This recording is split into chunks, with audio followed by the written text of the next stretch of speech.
to talk a little bit about communities of interest. So communities of interest it's a technical term, right? It sounds very redistricty, but really what it means is just your community, right? It's a neighborhood or area where residents have a shared culture, history, policy concerns. Traditionally, no one has bothered to ask folks who live in each community or neighborhood what binds their community together, right? Are there shared celebrations? Is there a type of architecture? What are the values that your community holds? Redistricting is often, including in Ohio, done in a really top-down way, right? Like it's the guy in the room with the computers. But this is our opportunity to change that. This is our opportunity to really start talking about what makes a community and build from the ground up rather than top down. So when we're keeping communities together, that's going to give each of our communities a stronger voice in government. And I want to be really clear, when we're talking about communities of interest, you will notice that this definition doesn't say race, ethnicity, language group, right? Those are all parts of it, but that's not the entire sum total, right? A community of interest is more about what do you share, right? And sometimes race is part of that, sometimes ethnicity, sometimes language is part of that, but it's not the exclusive thing. So when we're going down to the street level, you can tell those who draw our districts, and we're going to walk through DistrictR in just a minute, what landmarks, streets, shopping areas, transportation routes, all of that make your community your community. This is an opportunity for folks, for community members, to really take the power in their own hands and define their community for themselves. Now, we do want to put a caveat here, right? So one of the key factors when we're talking about community is that it's more than one person, right? Because we want it to be a joint project. We want this to be something that in fact is a community project. So I might, I live in Midtown Harrisburg in Pennsylvania. I could sit in my office and draw my community, but that's just my vision of my community. I need to talk to my neighbors. I need to talk to the people who are like maybe right on the edge of my community to make sure that we have it right. So when we're talking to the people who are drawing the maps, that we are giving them the right information and that it's collective information. And so that's what we're going to be looking at today. I'm going to click forward. So we are going to jump into it. And we did some of this at the very top. So thanks to everyone who has done this already. But first of all, I am going to ask our two guinea pigs / panelist presenters to introduce themselves. And what I would love to hear from you is your name, the name of your community, and one thing you love about your community. I'm Michael Barron, and I grew up in Shaker Heights, Ohio, which is the east side of Cuyahoga County. And I moved just about a block or two to the community next to Shaker called Beechwood. So that's where I live. And what do I love about it? I think that we have a lot of shared values in our community. We're willing to pay taxes for services that we enjoy. Thank you. Thanks, Michael. Hi, my name is Ifeolu Claytor. I also am from Shaker Heights, Ohio. And one thing that I love about my community is that we are racially, religiously, ethnically, and socioeconomically diverse. Fantastic. So I know that many of you have done this already, but if you have not already done this exercise, you don't have to put it in the chat box. Just think about what you love about your community. So when we're talking about this, one of the frames that I really like to look at is when we're thinking about our communities, not as if we were bringing tourists here, right?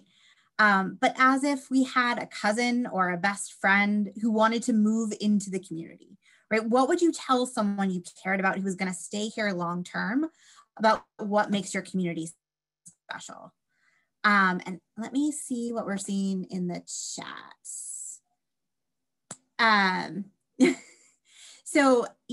Okay. We're gonna move forward, give me just a second. Multiple screens. All right. So again, when we're talking about community, and this is, you know, again, I wanna remind you when we started this conversation, I said that community matters and it's more than one person. So it's what makes our community special, what is our identity, what issues bind us together. How would you describe the people who live in your community? Does your community have special traditions? Michael and Ifeolu, do you want to jump in here? Tell us about Shaker Heights. Ifeolu, go ahead. Thanks. I think one thing that makes our community special, Michael kind of talked about it, is our commitment to certain services, and that does in a good education, and that definitely results in higher taxes, but taxes that we're happy to pay because we care about what we're getting when it comes to garbage services and rec center and in the schools for sure, commitment to education. Oh, we have great libraries, we have great parks, awesome. We have access to fresh water. Our recreation system is one of the best in the country, our metro parks. There's a whole, we support public schools. And this has been going on for decades. It's nothing that's just now. So we have a tradition of this. I am sold.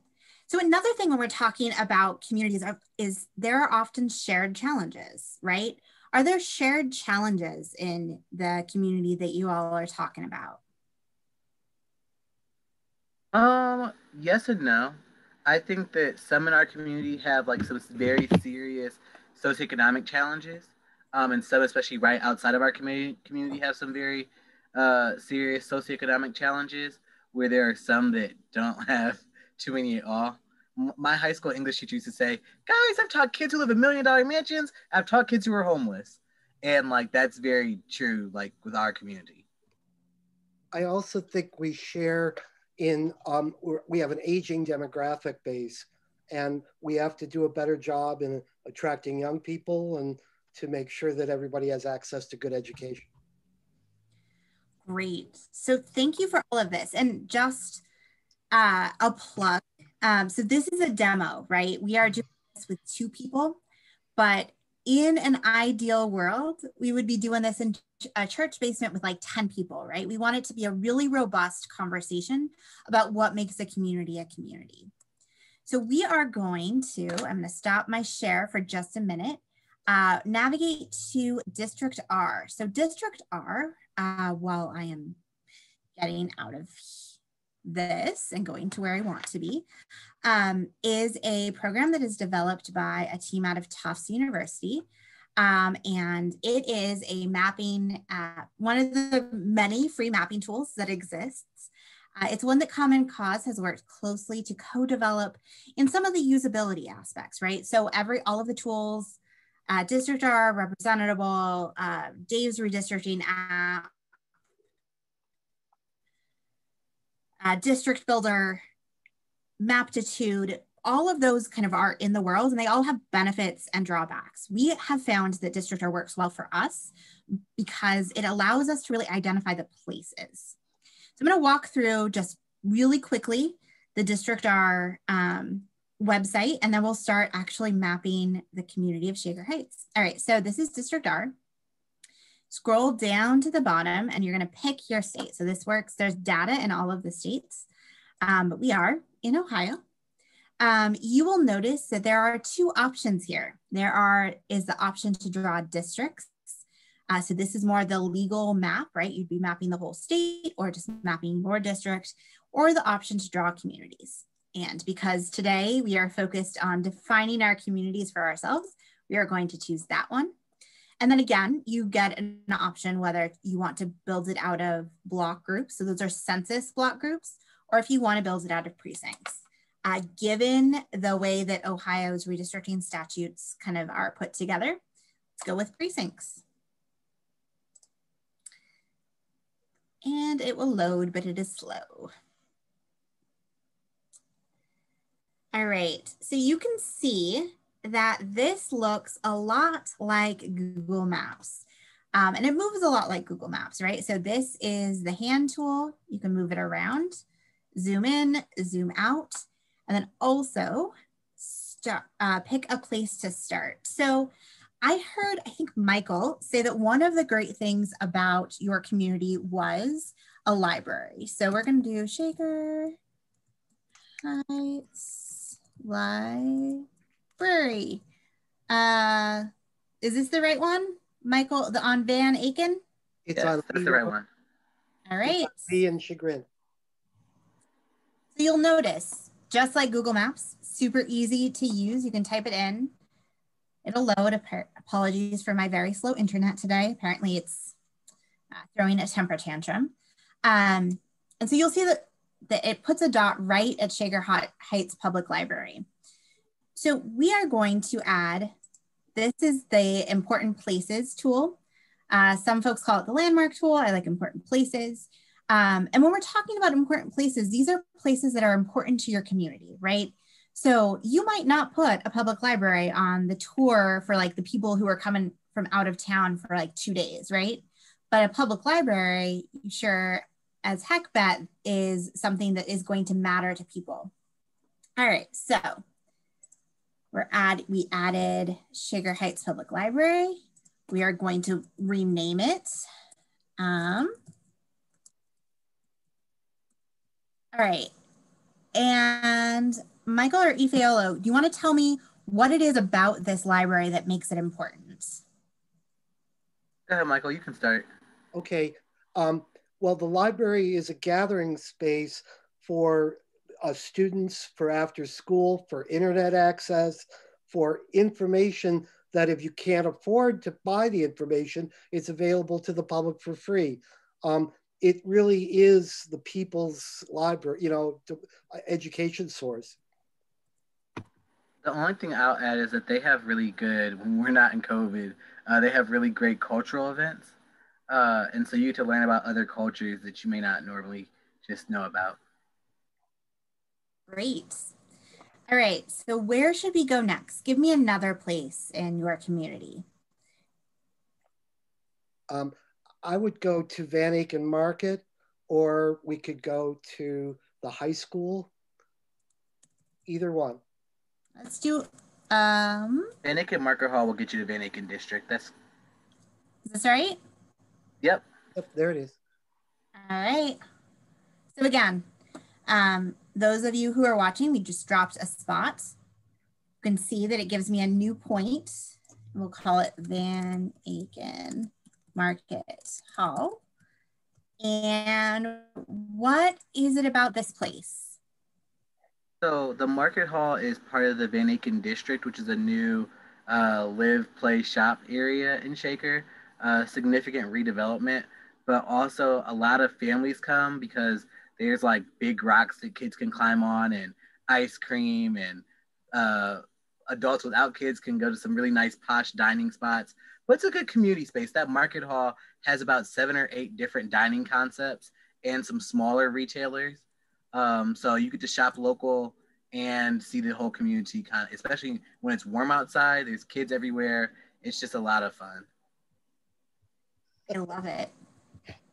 Anything else, Michael? About Van Aiken Market? No, it's really a central gathering spot for the entire community. It's relatively new, just about two or 3 years. And it was something Shaker needed badly, to have a place where everybody could come. Great. And live music. Live music is always a plus. I am with you on that. All right, so just to highlight for the folks who are watching what exactly I'm doing. So again, I'm using this like landmark or important places tool, and I'm making sure I ask a lot of questions about what makes it important, right? Because as we're defining our community, these are the things that are going to make a difference. All right, should we do 2 more places? Should we, Michael, should we do Thornton Park in the high school? Yeah. Does that sound, or should we do like Shaker Square? Let's do Shaker Square. Yeah, Shaker Square is right. It's actually in the city of Cleveland, but it's considered to be an integral part of the Shaker community. Okay. So I'm gonna go this.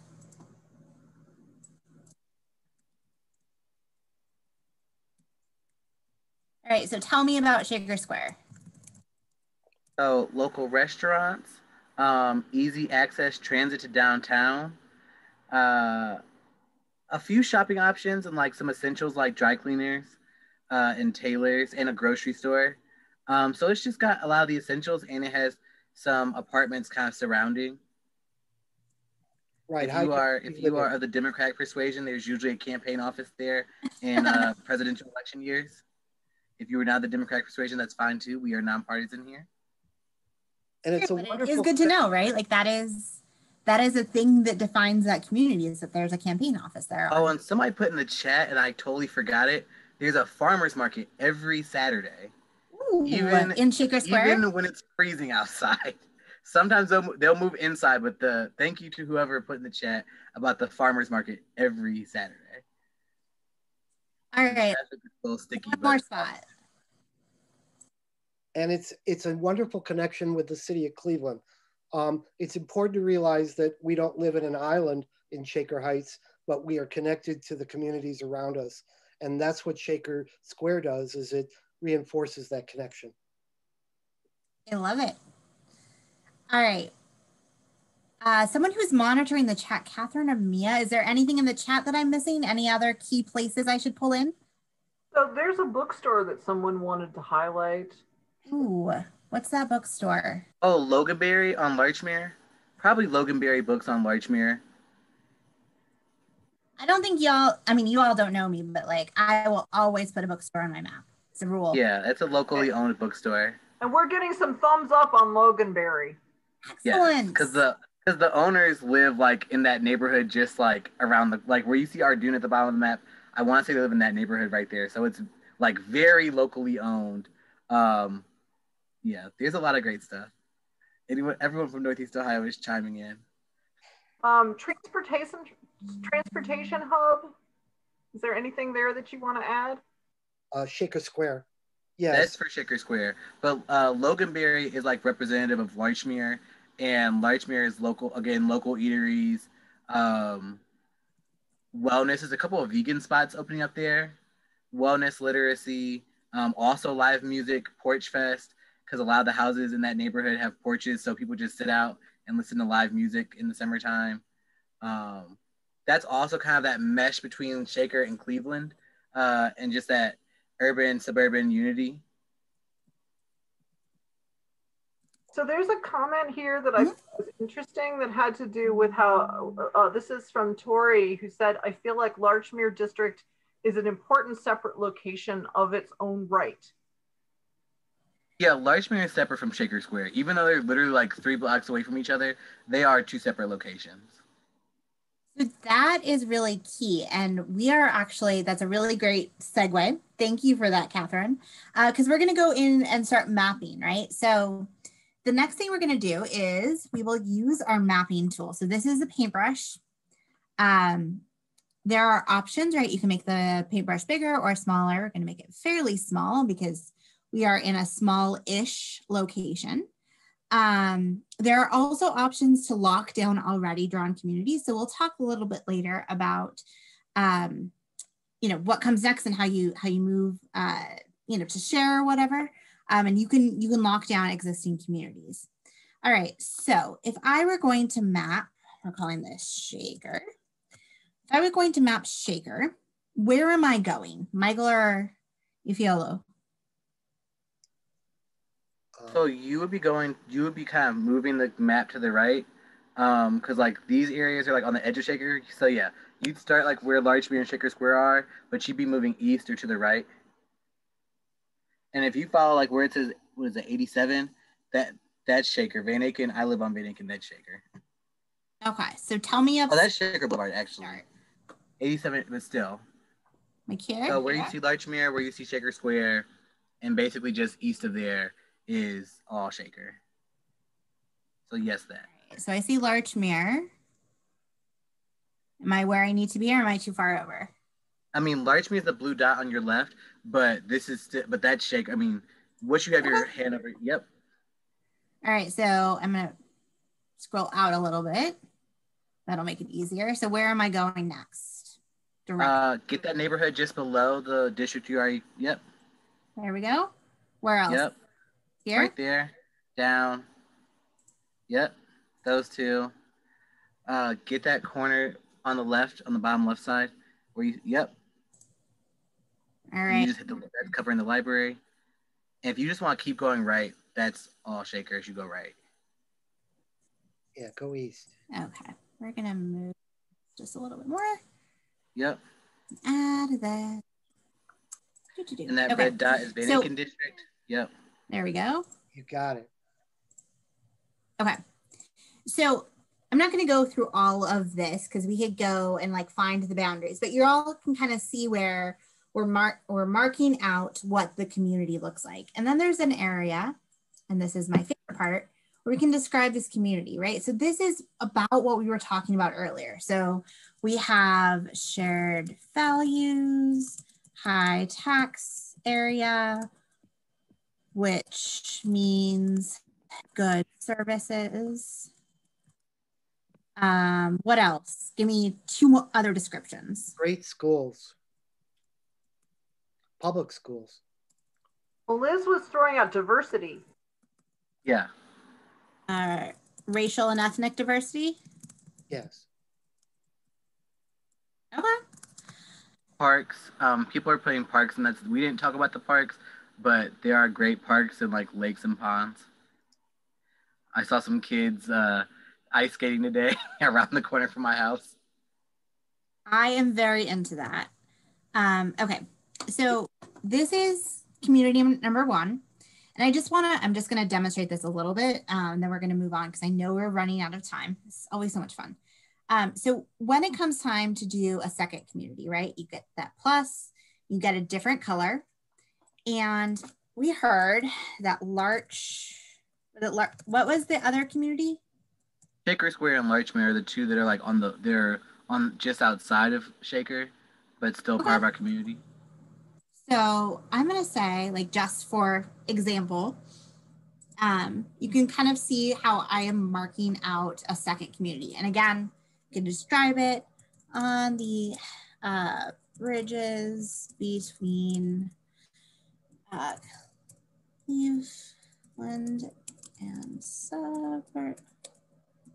I'm totally making that up. If it's wrong, I'm sorry, but I'm totally making it up. All right, so, and again, we can do that again. We can add yet another community and just keep going. The other thing I want to show you real fast is these data layers. So while we want to make sure we are focusing on communities and what makes our communities special, that doesn't mean we should be ignoring the other pieces, right? So you can see the population. You can see all of the different ethnic populations: white population, Black, Hispanic, two or more races, Asian, American Indian. And let's do this. And I actually like circles on this. I just think it's easier to see, but you can kind of see where the pockets are. You have voting age population. You have presidential election data. So while we don't want to center that or really focus on it, it's a good tool to like evaluate, right? To make sure that we are not accidentally gerrymandering, but we won't be because we're drawing just our communities. So I am going to go back because again, running out of time, all good stuff here, and just show you two things really quick. So one is this share button. So your map is not saved until you hit the share button. Then you have this URL here, and that is your URL. No one else is going to touch it until you use it. You can go back into a map that you've started, right? So if Michael and Ifeolu and somebody else who was in the chat wanted to say, okay, so we're like getting close, we're not quite done. I want to like dig in a little further, add some more locations, make sure we have this right. You all can use this URL to create a real community and have it done by multiple people. Again, going back to that theme that we've been talking about all night, which is This has got, community means community. Community means more than one person. So making sure that we're doing this too. The software also has something really cool, which is this event code function. So you can work with the developers to develop an event code, it can be whatever. And that way you can bring together maps that multiple people have drawn, right? So there's lots of different ways you can do this. I'm gonna go back out and just quickly show you, assuming this works, there we go, the districting tool. And again, we are not focusing on this, but I know that there are some folks here tonight who have spent a lot of time thinking about redistricting and are probably super excited about this part. So again, you can choose what you're districting, go back in, it's exactly the same.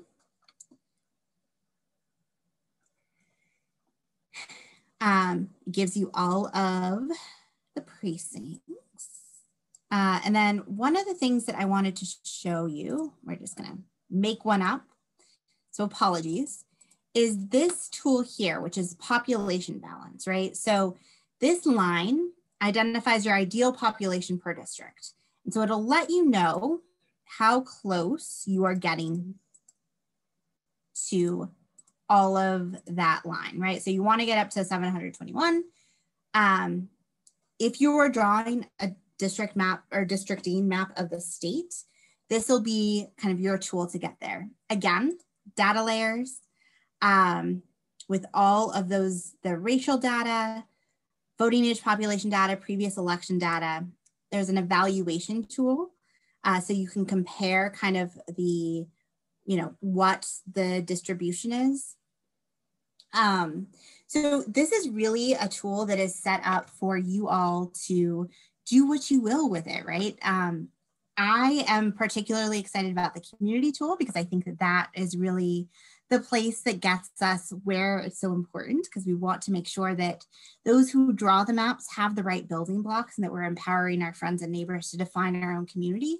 But for those of you who want to draw districts, there's this option too.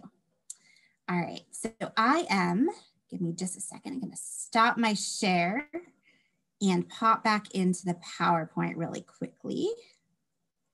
I just saw the question, can we import data? Yes. Not only can you import data, but if there is a data layer that you are particularly interested in, so say you wanted to know how many homeowners are in the area, you can talk to me and I can talk to the developers of this software and we can see what we can get. All right, so I am at this point gonna toss it to Mia to talk about what comes next. Okay, awesome. Thank you so much, Suzanne. And hi, everyone. My name is Mia Lewis. I'm with Common Cause Ohio. And I just want to reiterate for just 1 second, you know, we've always talked about how gerrymandering is politicians picking their voters instead of the other way around. And so community map making is kind of us sort of fighting back and saying, we want to be able to define our communities, because even though there are better rules coming up in Ohio, some counties will have to be divided. They're just there's too much population in a single county to put a whole congressional district there. So rather than just leaving it to map makers, you know, to just draw those lines wherever, we'll define our own communities. We'll say, you know, and this will be information that is just, it goes into the pot so that there's better information out there for everyone when we finally get around to drawing the lines.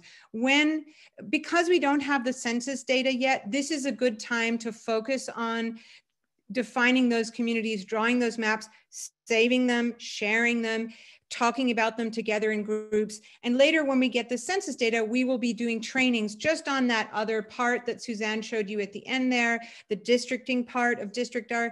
We may have other software that we can use as well, but don't worry, if you're mainly interested in drawing complete congressional or legislative maps, we will have plenty of opportunity to learn how to do that. We really just wanted to make sure you understood the concept of community mapping and how important it is and why it's important. And that process of coming together to talk together about what your community is. So what we're actually looking for is some folks from different parts of the state to step up and volunteer to be facilitators of conversations where people can come together over Zoom, presumably, and think through, just as Ifeolu and Michael did with Suzanne as the facilitator, think through, what is my community? How would we define this?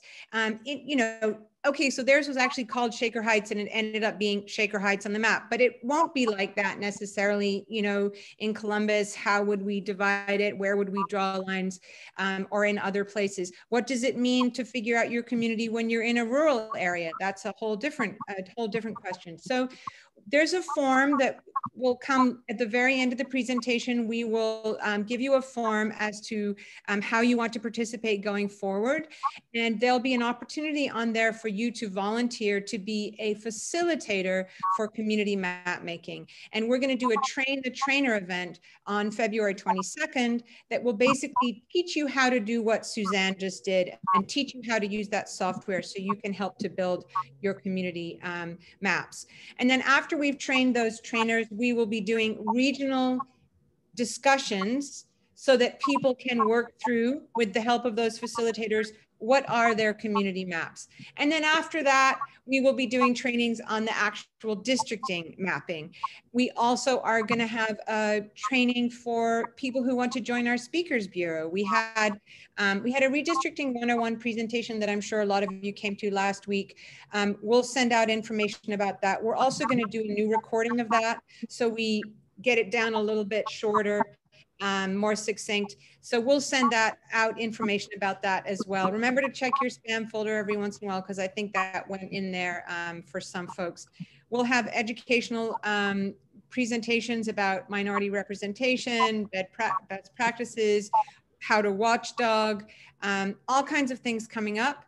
And so, you know, just make sure to follow us on social media. Michael Barron is great at making sure that we spread the word about our events.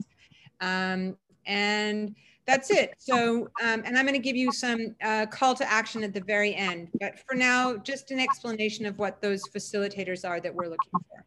Thank you. Awesome. Thanks so much. So I'm going to go to the next slide. Suzanne, are you ready for questions? I am so ready. But before I do, I want to say thank you to Michael and Ifeolu for being our guinea pigs. It's a lot of fun, but you all were great sports, and I really appreciate the thoughtful responses that you all put into this.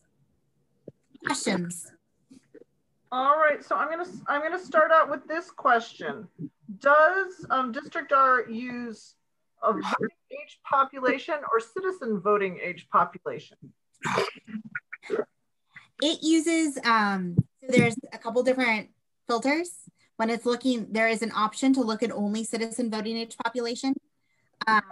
But we don't have all of that data, right? Like, that's not reliable data from the Census Bureau. So we're getting the data that we can. You don't want to draw districts that don't include everybody. Just, it's a bad idea. All right, so the next question, we all hear about one person, one vote. And the question is, how close to the population in districts need to be? Is it a whole number? Is it a percentage? What does that look like? So there are different standards for the congressional maps and the state legislative maps. So first of all, I want to kind of like put this in context, right? So one person, one vote is really important. It matters to make sure that districts are mostly balanced. That being said, sometimes there are reasons that you would want to deviate a little bit, right? And Ohio law says that the state legislative districts can vary up to 5%. The Supreme Court of the United States has given some states passes on districts up to 10%. And really that's because the purpose of districts is to be representative, right? So we don't want to be so tied into, you know, within one person or within 10 people or whatever, that we're losing kind of the purpose of redistricting, which is representation. Okay, so we have a comment that I'm going to ask Ifeolu to comment on. Ben says, my whole problem with your approach is you're going very small with your definition of community. There must be tens of communities around Cleveland, and I don't see how you work up to getting to a congressional district. Oh yeah, thank you so much, Catherine, for tossing that one over to me. Because that's kind of the point, is that the folks who live in those communities get to say what is the sector of our community. If you look at the map for Cuyahoga County, it had Beechwood and South Euclid and some other neighboring communities in the 11th congressional district, and then it had Lyndhurst in another congressional district. And if you know, like South Euclid, Lyndhurst is one school district. So there's no reason for them to be in two separate congressional districts. So that's part of the point, is that people who actually live in these communities every day get to decide what the lines of those communities are, and not just arbitrary legislators in Columbus who want to gerrymander the state for a partisan gain. Suzanne, do you have any thoughts on which counties are ripe for splitting?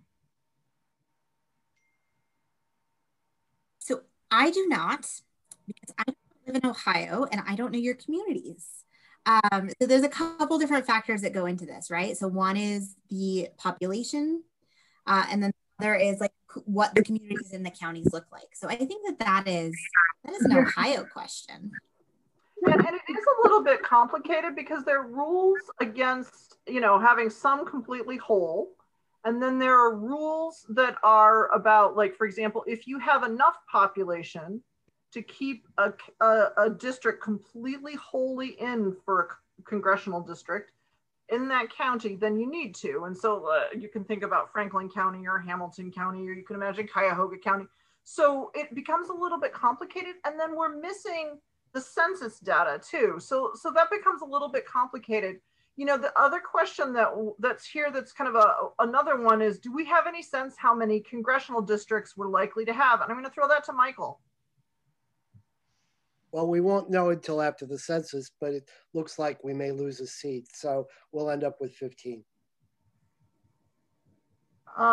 So this has to do with a question that I think that you hit on, but I've had enough kind of questions in the chat about this. Using DistrictR, you can draw congressional districts, you can draw Ohio House districts, and you can draw Ohio Senate districts. Is that correct? Yes, absolutely. And the deadlines, just for everybody to know, the state legislative districts, or the Ohio House and Senate, are due before the ones for Congress. And the thing to keep in mind, you know, we know this right now, how important local decisions are.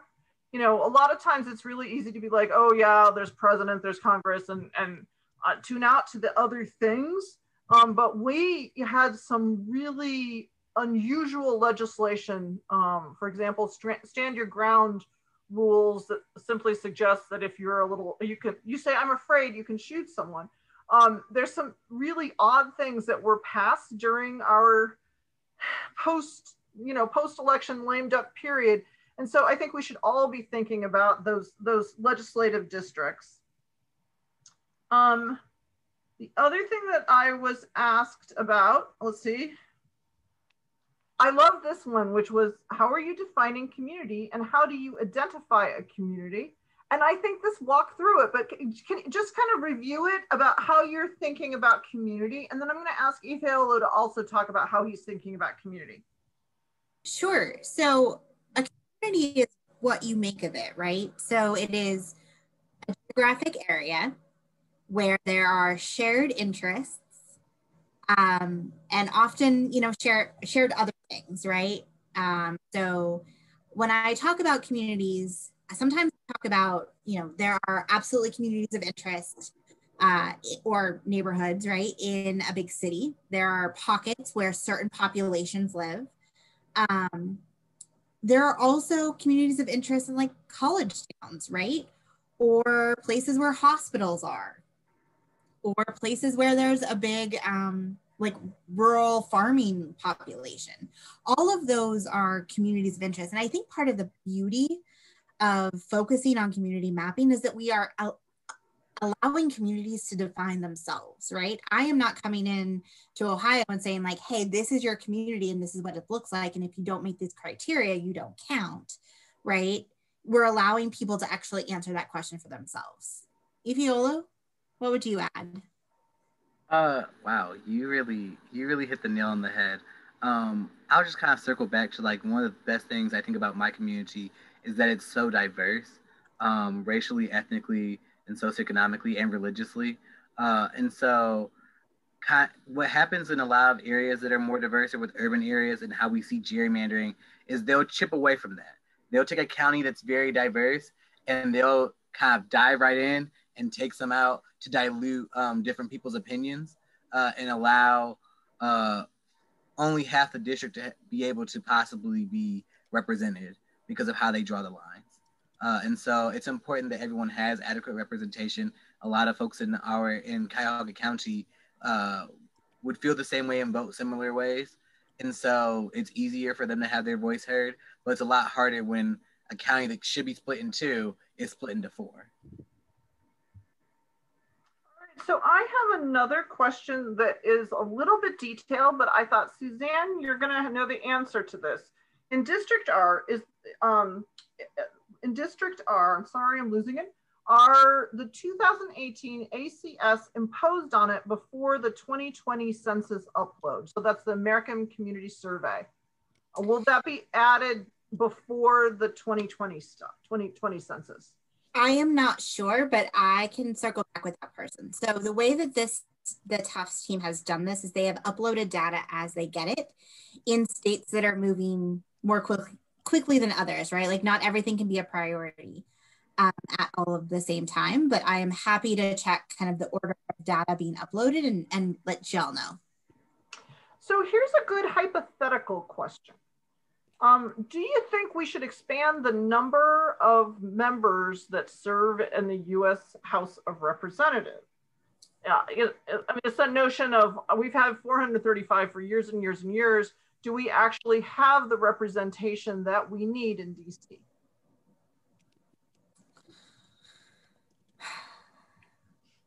I don't know. Can I ask, like, how many people did a congressional district used to be? Like now it's about 750,000, but how many people? Originally it was 34,000. The first districts were about 34,000 and now it's about, 700. So. And see, based on those standards, I would say like it sounds extreme, like, but I mean, it definitely needs to be expanded. I'm not sure if we should go back to like 30,000 because that would just be really kind of a lot of folks to have in the halls of Congress. But I think it definitely needs to be expanded so that maybe Congress people have like a district of 500,000 or something. Yeah, I think it's really interesting and well worth having a good conversation after 2021. Okay, so this is the next thing that wasn't clear to me and might not have been clear to other people. Okay, so one of the things that we wanted to be able to do is we want to be able to create these community maps so that we can then share them with citizen map makers and official map makers to show, hey, this is what we consider our community, don't divide this area, or let's engage in a conversation about it.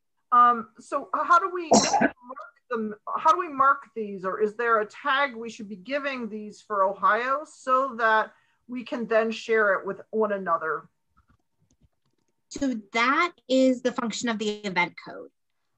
So Catherine and Mia, that is a question that we can work on and get you all an event code so the folks who are working on maps can file it kind of under that file heading, essentially.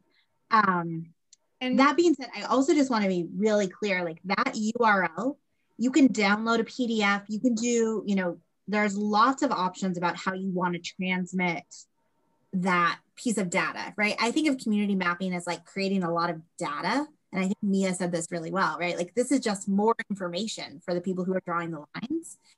And so like whatever we can do to make sure they get that is better. And there is a mechanism for overlaying the community maps onto the DistrictR district maps, correct? Yes, there is. So then the other thing, I've had a number of different rural folks have asked about like, well, there's so many people that have to be in a district. Does that mean that, you know, rural folks are always going to be with the city folks, or, you know, how do we work through map making and thinking about our community as rural folks? Well, I think that's a really great question, especially when you're talking about, will rural folks always be with city folks? Ideally, no. And that's not because we don't love you all. It's just because we have different issues and different needs. And each one of us deserves an advocate in Congress who's going to talk about those issues and who can advocate adequately for those issues. If you look at Anthony Gonzalez, and I can't remember what district number that is, but he represents part of the west side of Cuyahoga County, like Westlake area. But it also like stretches down, goes outside of Akron, goes over towards Youngstown. And it's like, well, is he representing the people in Westlake? Or is he representing the people in like Wayne County? It's just a. I want to say Worcester is in there too. It's just a very different. Each one of us, whether you live in an urban area or a rural area or a suburban area, deserves adequate representation. So ideally, folks who are in more rural areas would have a representative that represents them, and it would not. And our folks in Columbus would not be drawing districts to try to dilute the more urban area votes. So now we have a one other question, and I was going to say we're hitting almost 8:10. So my guess is there are going to be other questions that are going to pop up, and I am sure that we did not actually answer them all. So Mia's going to send you out a bunch of information. This is an opportunity to say, okay, I have this additional question. One, we can answer them, you know, to you individually. If we get a ton of the same kind of questions, one of the things I'll try to do is do a blog post so that I can answer kinds of questions. Now, my final kind of question has to do with where do we find the current congressional districts? And I want to tell anybody who was asking about like, how do you compare current congressional districts with the community mapping, that we will also include that data as well so that you can look at those districts. One of the things that we all know, whatever district we're in Ohio, we say ours is the worst. You know, I'm in Steve Stiver's district, and I always say mine is the worst. It goes from Upper Arlington down to Athens. But certainly you have Jim Jordan's district with its bill up in Lorain County and its tail feathers in Mercer County. And we all have, you know, different stories about how we're truly divided.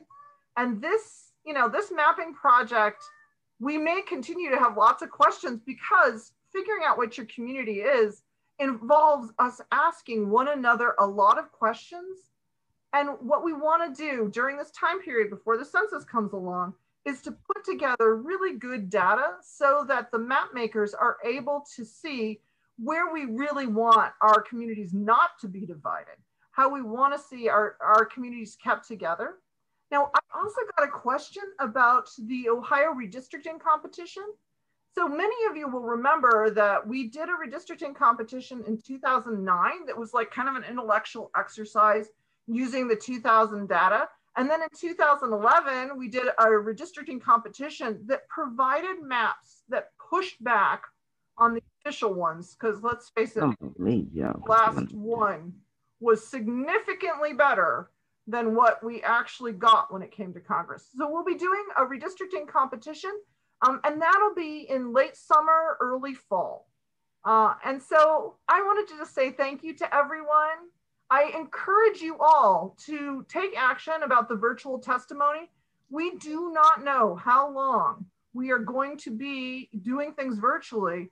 And we really do need to be able to testify via Zoom or some other option rather than going to a state house where not everybody wears their masks. And Mia, it looked like you wanted to add something. Oh, well, do you want me to, are you ready for me to do the last slide there? So, okay, all righty, great. So yeah, thank you so much, everyone. And for folks who are beginning to actually work with DistrictR, and if you have a specific question about using it, we can answer it, or we can ask Suzanne, or we can actually, be in touch with the people who make the software. So don't be shy. If you have questions about the software, we can figure out how to help you. But we realize that we need every one of you, whether you're an expert or a newbie, we need every one of you to participate in this process of making sure, watchdogging and making sure that we have good maps. And community map making may not be your thing. It may not be the way that you want to participate. No problem. There's a link here. We'll send it out. Tiffany, I'm sure, has put it in the chat, which just has, it's a form that you can fill out to say the way that you would like to participate in helping us make sure that we get better districts, whether it's just contacting your legislators, writing a letter to the editor, being part of our speakers bureau, eventually learning the software and drawing your own maps, or being that community facilitator. There are lots and lots of different ways that you can participate, and we encourage you to fill out that form. And then, as Catherine was beginning to say, an action for you today, write to your legislators and tell them that we want to be able to have, we want to be able to testify at hearings at the Ohio State House without having to go and risk our health. So we need them to allow virtual testimony, and there's a link right there to that. So that is it. We'll be giving you a follow-up. It'll come eventually. If you don't get it tomorrow, check your spam folder, and maybe it went there. We super appreciate all of you participating in whatever way you choose to do so. There's another thing we actually added at the end, was being part of a redistricting working group. If you are kind of super expert and you know a lot about this and you want to join a group of folks who are going to kind of discuss the complicated parts, you can sign up for that as well on that form.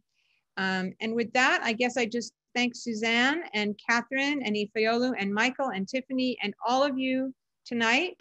And we look forward to seeing you either on February 9th, if you want to come to our Speakers Bureau training, or later on the 22nd when we are training the facilitators for community conversations, map making. Well, thank you so much. To you all. Everyone. Bye, everybody. Have a good evening. Bye. Again.